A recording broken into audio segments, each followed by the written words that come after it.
उत्तर प्रदेश एक हिंदी भाषी राज्य जिसके बारे में कहा जाता है कि इंडियन गवर्नमेंट की गाड़ी उत्तर प्रदेश से होकर गुजरती है, लेकिन ये वही उत्तर प्रदेश है जिसने इस इलेक्शन में बीजेपी को सबसे ज्यादा निराश किया है। जो बीजेपी का गढ़ था, मोदी जी ने खुद बड़ौदा को छोड़कर अपना फोकस उत्तर प्रदेश की वाराणसी पर दिया था। दूसरी तरफ मोदी के बाद बीजेपी का सबसे बड़ा और सबसे लोकप्रिय चेहरा योगी आदित्यनाथ। इससे बेहतर डबल डेकर सरकार भारत के किसी दूसरे स्टेट की है ही नहीं। लेकिन सूरत-ए-हाल क्या है, वाराणसी में मोदी जी अगरचे जीत गए, लेकिन ये जीत भी उनकी बहुत बड़ी अचीवमेंट नहीं हो सकी, इसलिए कि पिछली बार प्रधानमंत्री मोदी वाराणसी से 4,89,000 वोटों से जीते थे, लेकिन इस बार उनकी अपनी जीत का अंतर भी 1,52,000 वोटों का ही रह गया है। और ये कांग्रेस के लिए बड़ी बात है, क्योंकि मोदी अगरचे जीत गए, लेकिन अजय राय जो कांग्रेस के एक कार्यकर्ता है, उन्होंने इंडियन हिस्ट्री के इतने बड़े लीडर को सिर्फ 1.5 लाख वोटों से जीतने दिया। वहीं दूसरी तरफ अमेठी सीट, जिसको इंडिया का सबसे हॉटेस्ट सीट कहा जाता है, जहां 2019 में पहली बार स्मृति ईरानी ने अपना चुनाव जीता था, वो भी राहुल गांधी को हराकर, जो बहुत बड़ी बात थी कि राहुल गांधी को खुद उनके गढ़ में जाकर उन्होंने हरा दिया था। लेकिन अब कांग्रेस के कार्यकर्ता किशोरी लाल शर्मा जो पहली बार इलेक्शन लड़ रहे थे, उन्होंने स्मृति ईरानी को हरा दिया,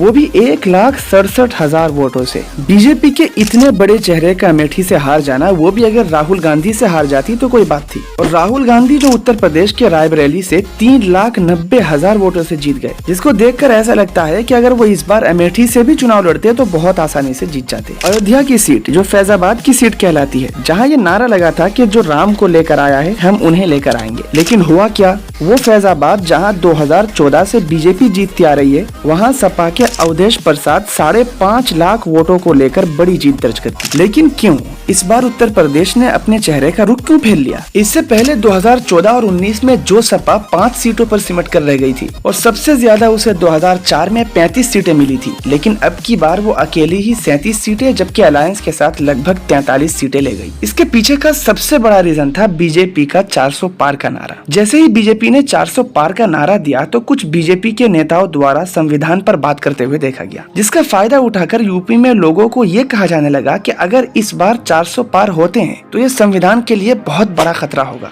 और यही बात लोगों को समझ में आ गई। अखिलेश यादव ने शुरू ही से पेपर लीक और लेट एग्जाम का मुद्दा उठाया। यूपी में पेपर लीक और बेरोजगारी के चलते यूथ का गुस्सा आसमान पर था। वो कई बार इसको लेकर सड़कों पर भी नजर आए। यही वजह है कि यूपी में अखिलेश की जीत का एक बड़ा कारण यहाँ की युवा है। दूसरा काम उन्होंने क्या किया, बीजेपी की या अपनी योजनाओं को बताने से ज्यादा लोगों को ये याद दिलाया कि जब हम थे तो हमने यूपी में क्या क्या किया था। इससे लोगों को ये बात समझ में आई कि सच में इन्होंने ऐसा किया है तो आइंदा भी ऐसा ही करेंगे। तीसरा कारण है पूरे परिवार का एकजुट होना। 2019 में अखिलेश के चाचा शिवपाल सिंह यादव अपनी अलग पार्टी बनाकर चुनाव लड़ रहे थे, लेकिन इस बार चचा ने भतीजे की बात मानी और भतीजे ने चचा की, और सब ने मिलकर इतिहास रच दिया। बीजेपी ने अपना टारगेट राम मंदिर को बनाया था और अखिलेश को इस पर जमकर लताड़ा था, लेकिन अखिलेश ने उसका कोई जवाब नहीं दिया, बल्कि वो इटावा में पहुंचकर शिव मंदिर की नींव तक रख दी, जिससे हिंदू मुस्लिम हर किसी का समर्थन लेने में कामयाब रहे। 2019 से अखिलेश यादव लगातार दलित और पिछड़े वर्ग को एक साथ लाने में लगे रहे। उनसे जुड़ने के लिए अम्बेडकर वाहिनी समाजवादी टीम तैयार की। वहीं सपा का सबसे मजबूत फैक्टर MY यानी मुस्लिम यादव रहा। 2019 में कांग्रेस गठबंधन न होने की वजह से जो मुस्लिम वोट्स बिखर गए थे,